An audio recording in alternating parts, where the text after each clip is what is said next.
పూలో అత్యద్భుతంగా ఆకట్టుకోవడం జరిగింది.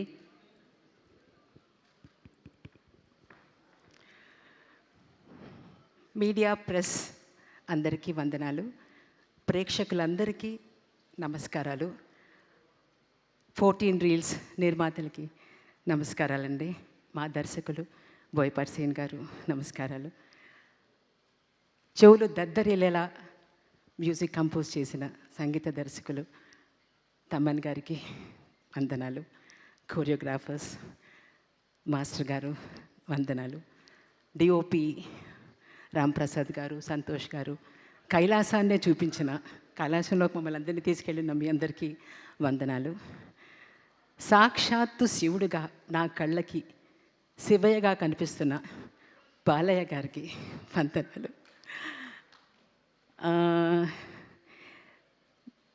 నాకు ఈ ప్రతి సీను ఆయన చెప్తున్నప్పుడు, డైరెక్టర్ గారు చెప్తున్నప్పుడు కళ్ళలో నీళ్లు ధారలుగా కారిపోయేవన్నమాట. అలా నన్ను ఒక నిమిషం చూస్తారు, సరే ఆడవని అన్నట్టుగా అనుకుని మళ్ళీ కంటిన్యూ చేశారు ఆ సబ్జెక్ట్ని. ఎందుకంటే ఆ క్యారెక్టర్లో ఆయన నన్ను చూడలేదు, ఆడియన్స్ని చూశారు. ఓహో, ఇలా ఇలా ఎమోషన్ అవుతారన్నమాట అనేది ఆయనకి అక్కడే తెలిపోయింది.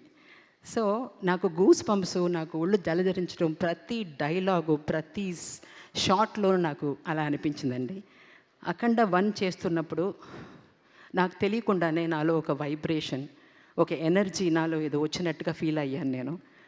అఖండ 2, అఖండ తాండవం చేస్తున్నప్పుడైతే అసలు నా జన్మ సార్థకమైందండి.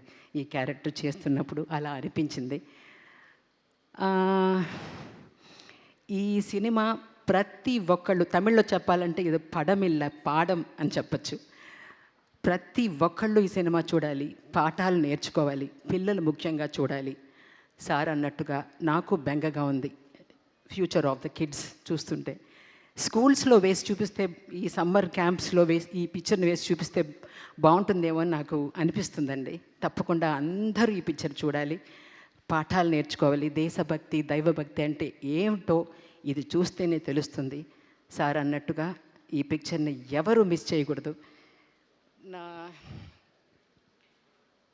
నేను ఒక తెలుగులో నాకు ఒక చిన్నప్పుడు ఒక సినిమా చేశానండి, కానీ ఇది నా మొదటి సినిమాగా నేను భావిస్తున్నాను. దేవుడు, శివదేవుని నిర్ణయం అని నేను చాలా గట్టిగా నమ్ముతున్నాను. ఎలా అంటే, విష్ణు అంశ పేరు కలిగిన మన డైరెక్టర్ బోయపాటి శ్రీనివాస్, మన హీరో బాలకృష్ణ, నా మేనేజర్ చలపతి అనే ముగ్గురు కలిసి శివాంశ సినిమా అయిన అఖండలో ఒక శివభక్తుడు తల్లి పాత్ర చేయించడం ఒకటి. నగరిలో ఈ సినిమా చూశానండి. చూస్తున్నప్పుడు నా కళ్ళారా చూశాను. అసలు ఆ సినిమా థియేటర్లో అందరూ అందులోకి వెళ్ళిపోయారనమాట. చాలా ఆనందించాను నన్ను రిసీవ్ చేసుకున్న విధం. నా సీన్ వస్తున్నప్పుడు అందరికీ ఒళ్ళు పులకరించి కళ్ళల్లో నీళ్లు వచ్చాయి. అంటే నాకు అక్కడే సినిమా షార్ట్లోని ఎన్ని టేకులు చేస్తున్నా అన్ని టేకుల్లోనూ గ్లిజరిన్ లేకుండానే నేను ఏడ్చాను. అది మన డిఓపి గారికి తెలుసు. సో ఆ తర్వాత ఊహించని విధంగా 500 సంవత్సరాలకు ముందు నగరిలో నిర్మించబడిన శ్రీ కరకంఠేశ్వర స్వామి ఆలయంలోకి నాకు వెళ్ళడం జరిగిందండి. అది మిట్ట మధ్యాహ్నం 2:30 అన్నమాట. అప్పుడు ఆ గుడి మూసేసి ఉందన్నమాట. ఆ శివుడు, ఐ థింక్ ఐఎమ్ బ్లెస్డ్.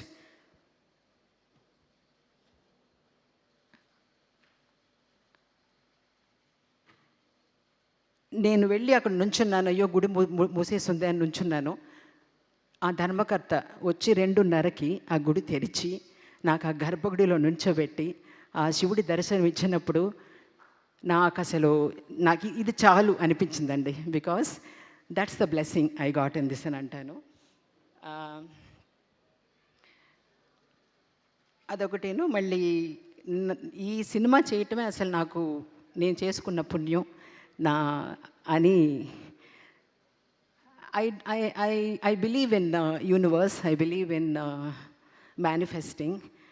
ఆయన బోయపాటి గారి అంతకుముందు చేసిన సినిమాలు, బాలయ్య గారు చేసిన సినిమాలు చూసి నేను వీళ్ళ ఫ్రేమ్స్లో ఉంటానా ఎప్పుడైనా అని అనుకున్నాను. I manifested it and you called me.